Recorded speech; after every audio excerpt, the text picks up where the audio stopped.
If you like the video, don't forget to subscribe. It will motivate me to keep on pleasing you with content. Thank you. In the year 2023, within the vibrant metropolis of Los Angeles, Michael was grappling with loneliness. He had been unattached for a while and was yearning for someone to share his life with. Turning to a well-known dating platform, he hoped to find that special someone.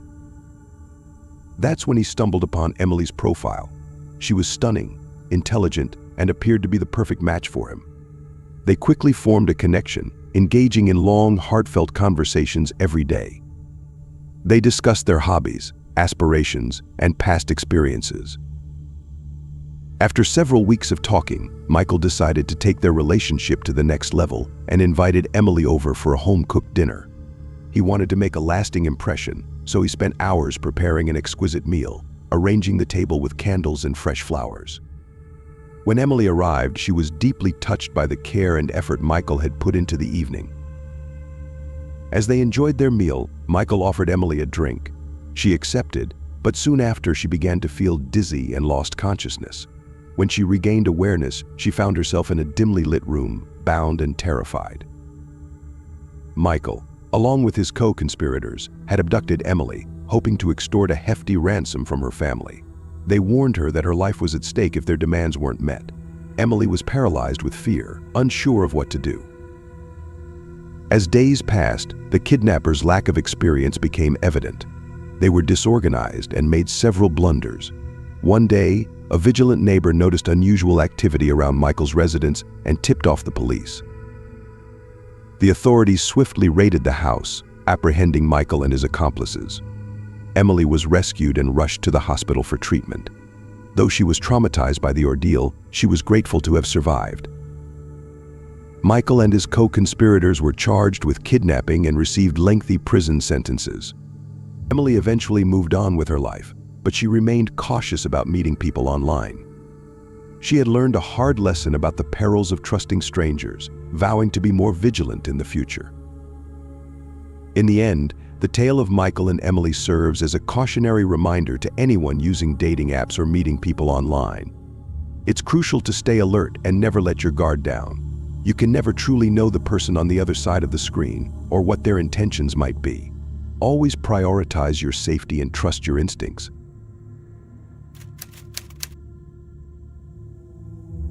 In the year 2018, in the bustling metropolis of Miami, the sun beat down on the palm-lined avenues as people rushed through the crowded streets.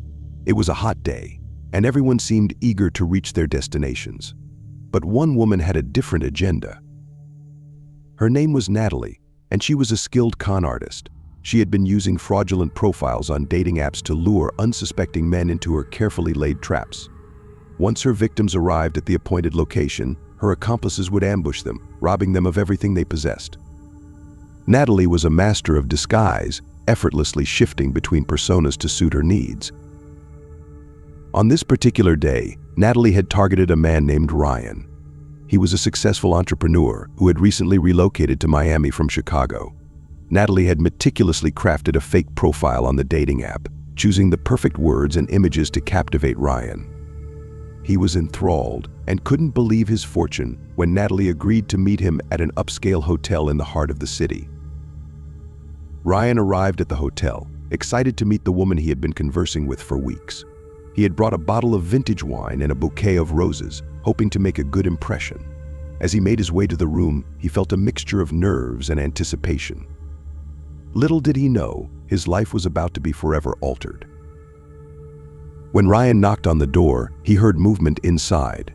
The door swung open, revealing Natalie, who was even more stunning than her pictures had suggested. Ryan was momentarily speechless, and his anxiety melted away.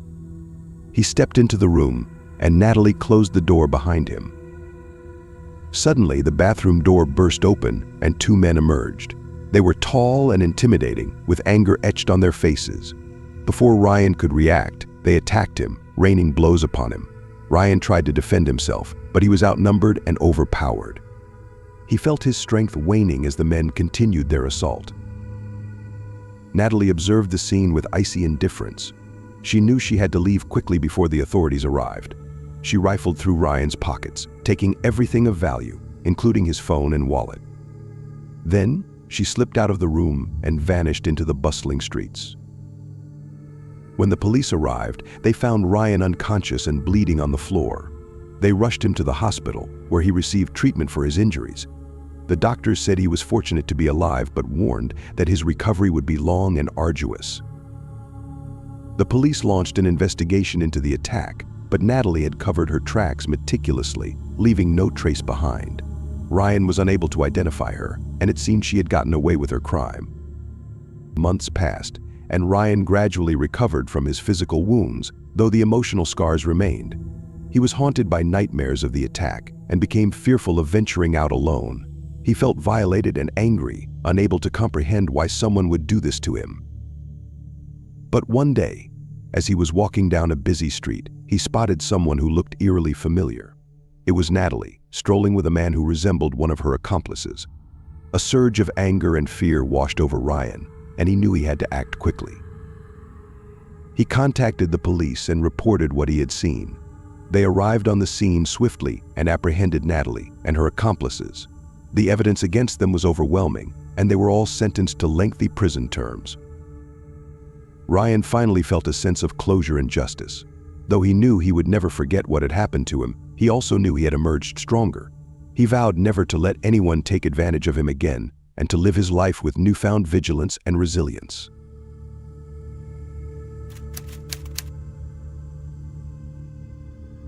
Emma was never one for online dating. The thought of meeting a stranger over the internet felt risky, but after months of loneliness and the insistence of her best friend, Lucy, she finally gave in. "It's not that bad," Lucy had said. "Just be careful. And if someone seems off, trust your gut." Emma had nodded, but her stomach still churned at the idea. Creating a profile on the dating app was easy enough. Emma chose a few flattering photos, wrote a brief bio about her love for reading, hiking, and a good cup of coffee, and within minutes, she was swiping through potential matches. The process was oddly addictive, scrolling through profiles, reading bios, and wondering if any of these people could be the one, but Emma was cautious. She didn't message anyone first, and when she did match with someone, she took her time replying. Days turned into weeks, and Emma had gone on a couple of dates, none of which led to anything more than polite conversation and awkward goodbyes. She was beginning to think that maybe online dating just wasn't for her. But then, one evening, as she sat on her couch, mindlessly swiping through profiles, she came across a photo that made her pause. The man in the picture had a kind face, with dark hair that curled just above his ears and deep brown eyes that seemed to hold a quiet intelligence. His name was Daniel, and his profile was simple: a few lines about his job as a software developer, his love for dogs, and a mention of his favorite author. But it was the last sentence that caught Emma's attention, looking for someone who enjoys deep conversations and long walks at night. Emma hesitated, her thumb hovering over the like button. There was something about Daniel that drew her in, but she couldn't quite put her finger on it. After a moment, she shrugged off the uneasy feeling and pressed like. It didn't take long for Daniel to message her. His first message was thoughtful, commenting on the book she mentioned in her profile. They quickly fell into an easy conversation, discussing everything from their favorite novels to their thoughts on the latest movies. Daniel was witty, charming, and seemed genuinely interested in getting to know her. Emma found herself looking forward to his messages, checking her phone constantly for his replies. After a few days of chatting, Daniel suggested they meet in person. He proposed a casual coffee date at a small cafe downtown. Emma agreed, feeling a mixture of excitement and nervousness. She had been on a few dates already, but something about this one felt different. Daniel seemed too good to be true. On the day of the date, Emma spent extra time getting ready, choosing an outfit that was both comfortable and flattering. She arrived at the cafe a few minutes early, her heart pounding in her chest.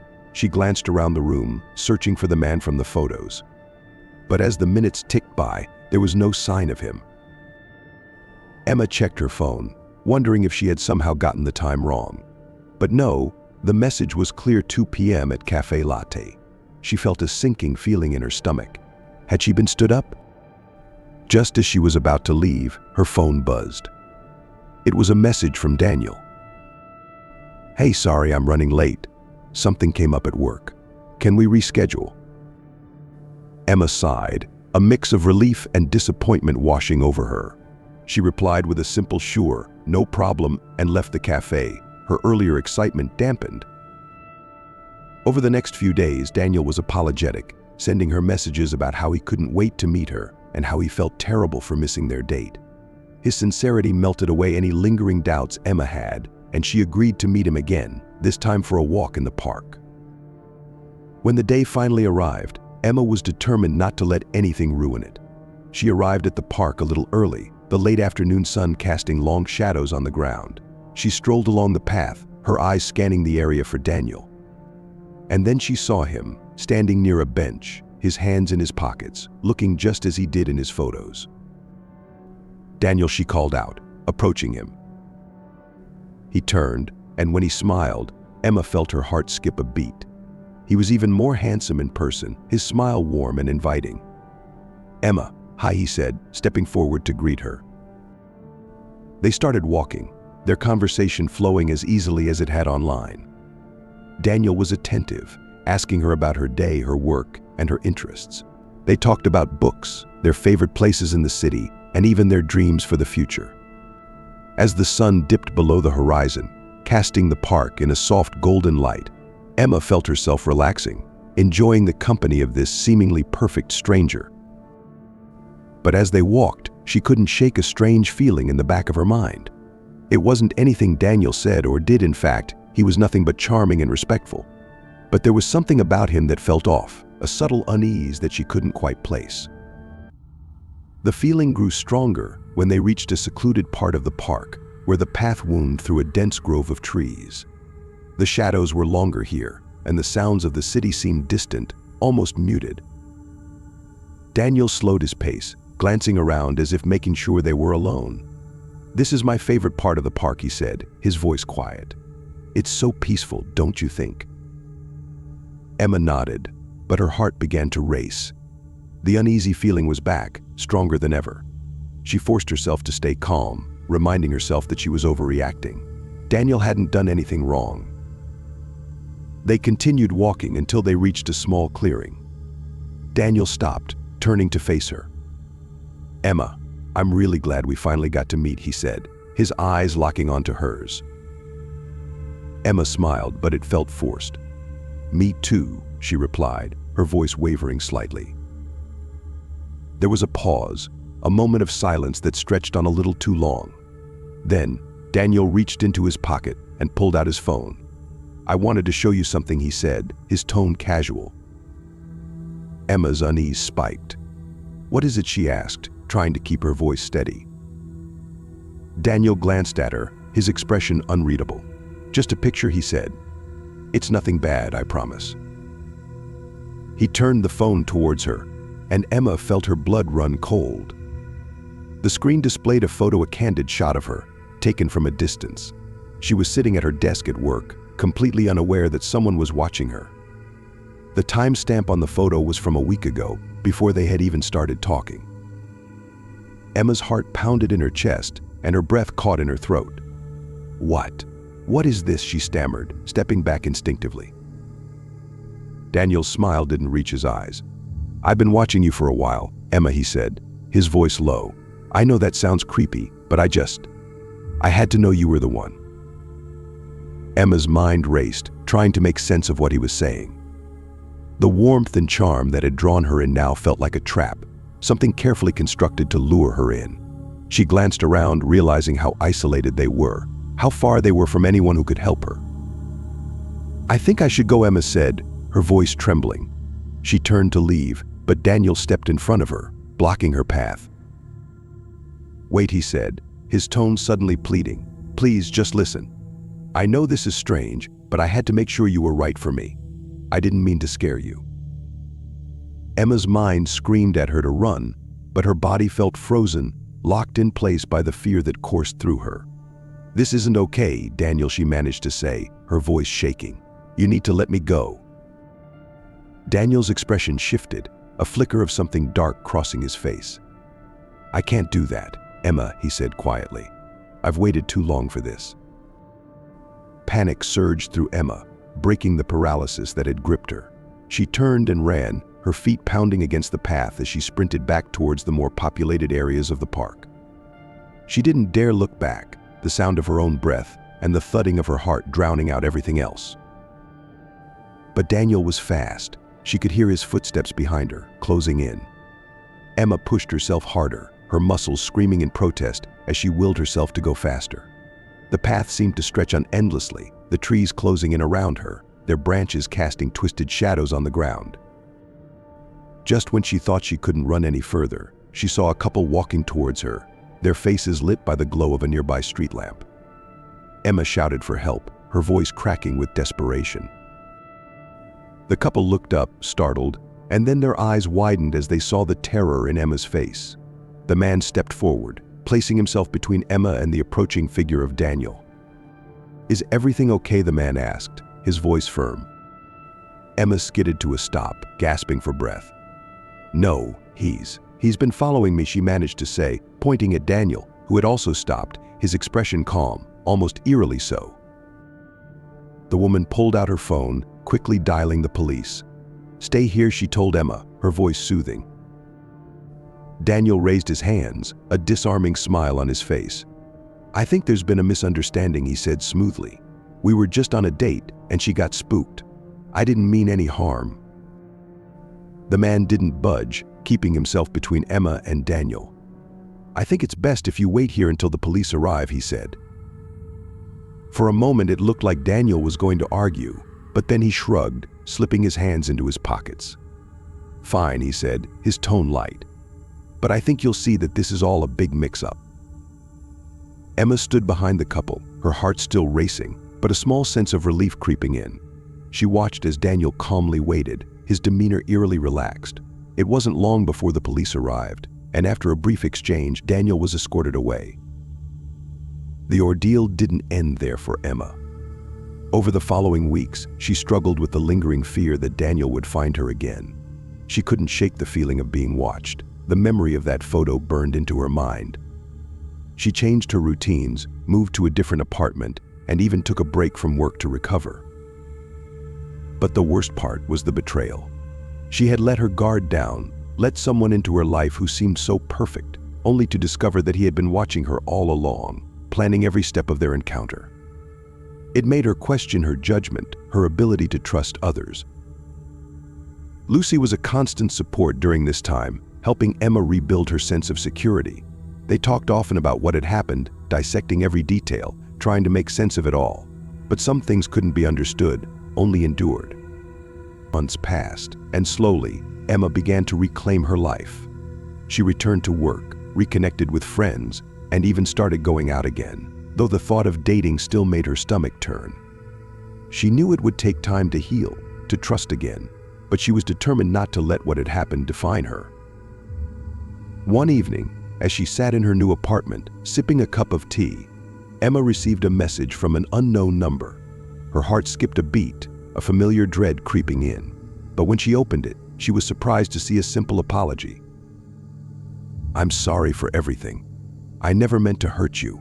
I hope you're doing well. Daniel."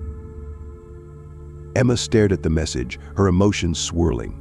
She felt a strange mix of anger, sadness, and something else, pity. Daniel was a twisted individual, but he was also deeply lonely, his actions driven by a desperate need for connection. She deleted the message, knowing that responding would only reopen old wounds. It was time to move on, to leave the past where it belonged.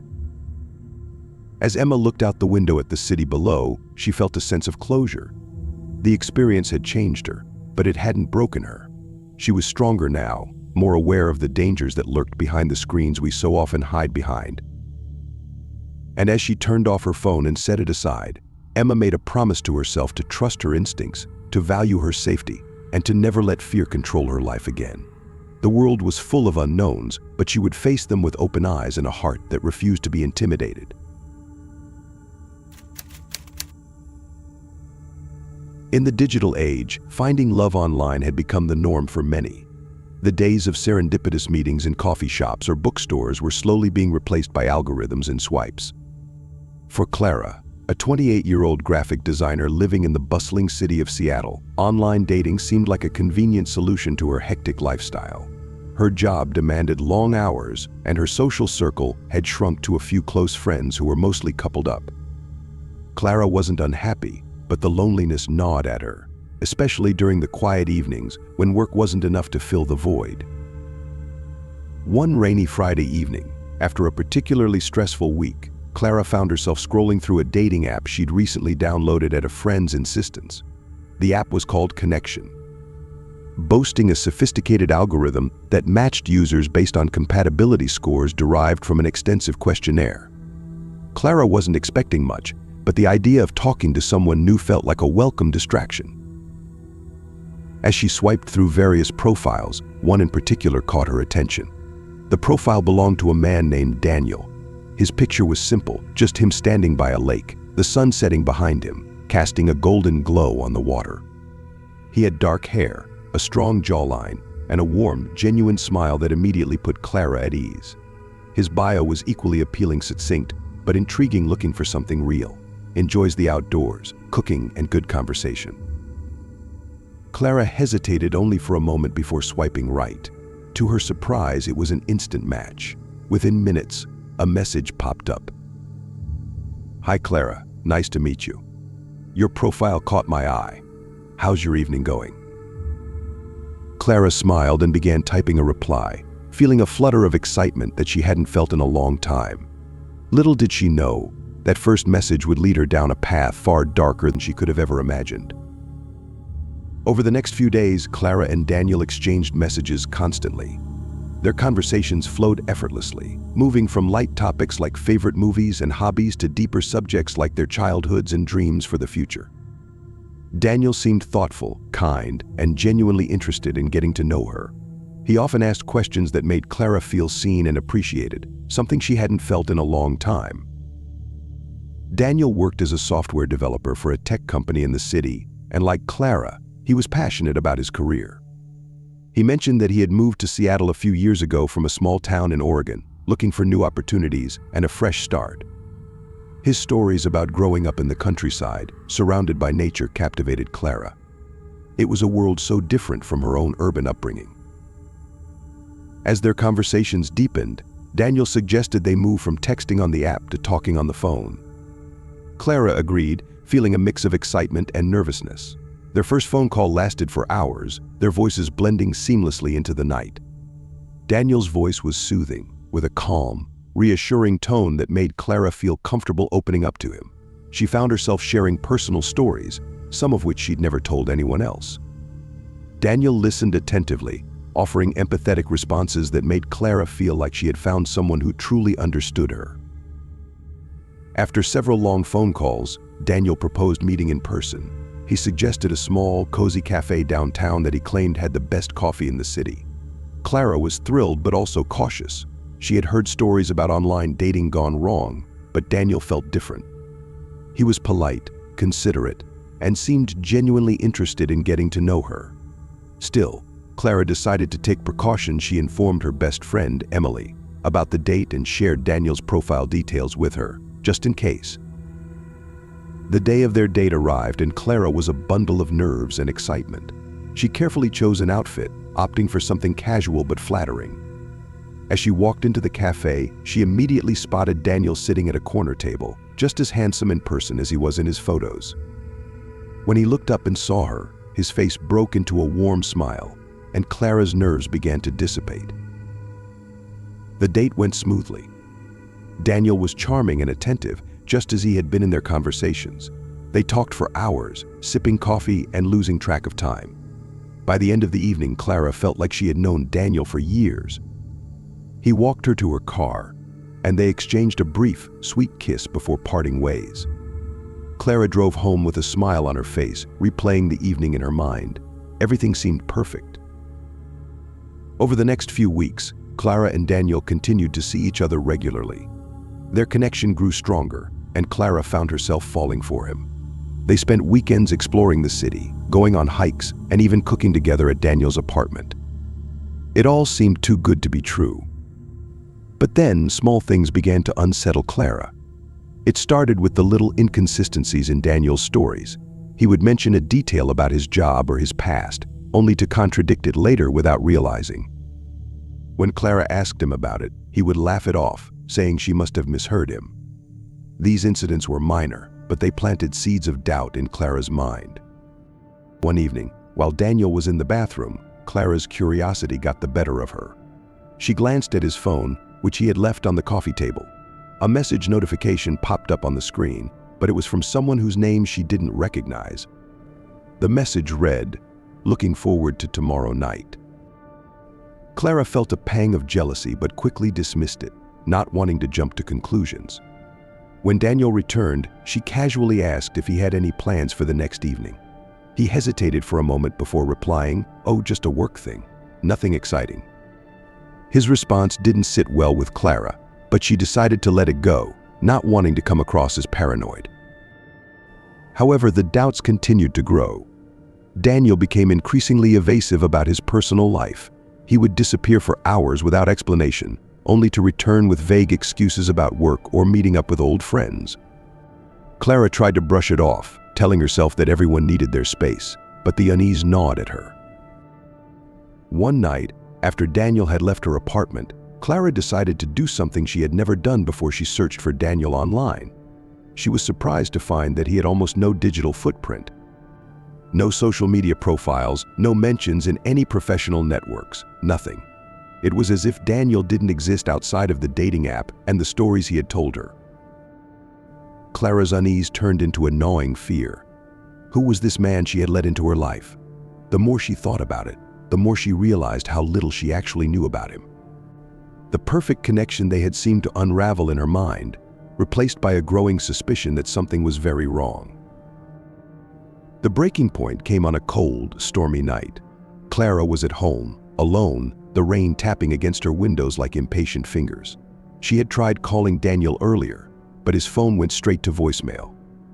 Her anxiety was reaching its peak, and she couldn't shake the feeling that something terrible was about to happen. Suddenly, her phone buzzed with a text message. It was from Daniel. The message was simple, just 2 words come over. Clara stared at the screen, her heart racing. There was something off about the message, something that sent chills down her spine. Daniel had never been this terse before, and the timing seemed wrong.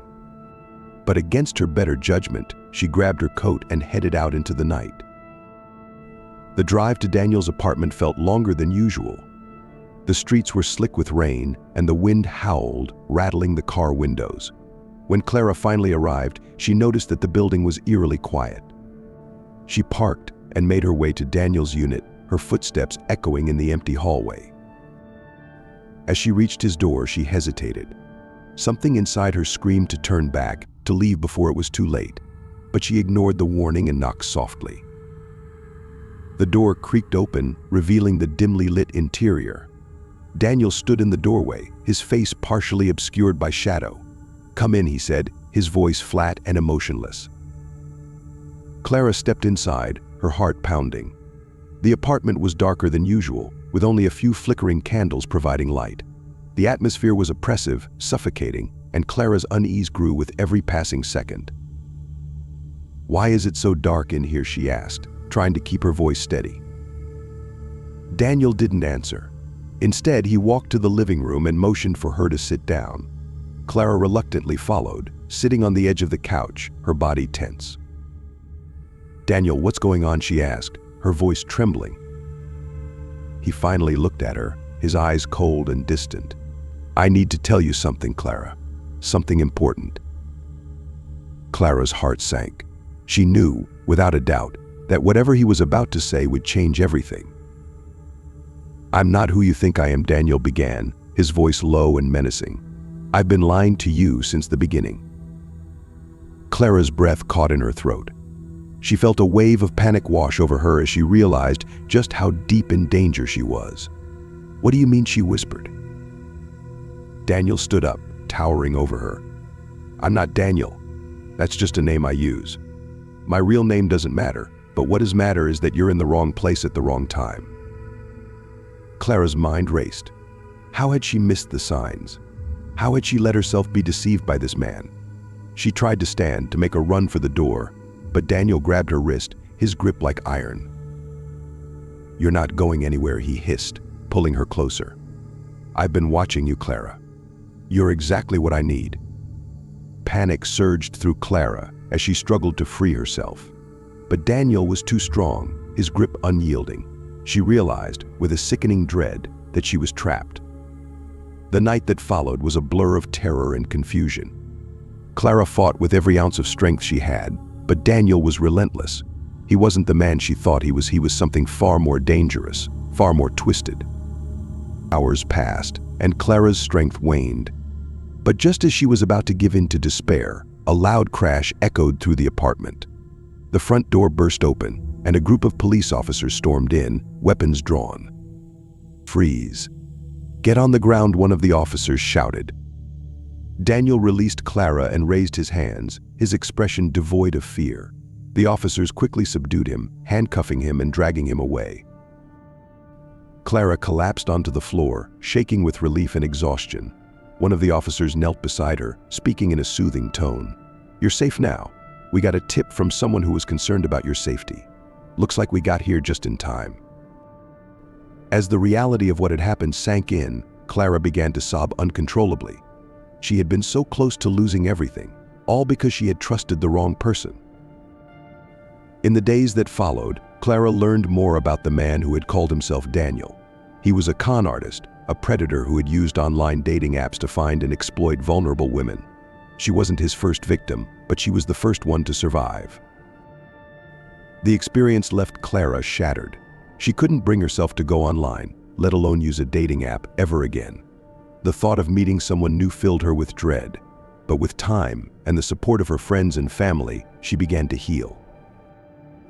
The scars would always be there, a reminder of the nightmare she had lived through. But Clara refused to let them define her. She was a survivor, and she knew that one day she would find love again on her own terms and with someone she could truly trust. For now, though, she was content to focus on herself, to rebuild her life one day at a time. The shadow of that dark chapter would always linger, but it would never control her. Clara had learned a valuable lesson: trust your instincts and never let your guard down, no matter how perfect someone seems. And so, with a heart still mending but stronger than before, Clara stepped into the future, determined to write her own story, one where she was the hero, not the victim.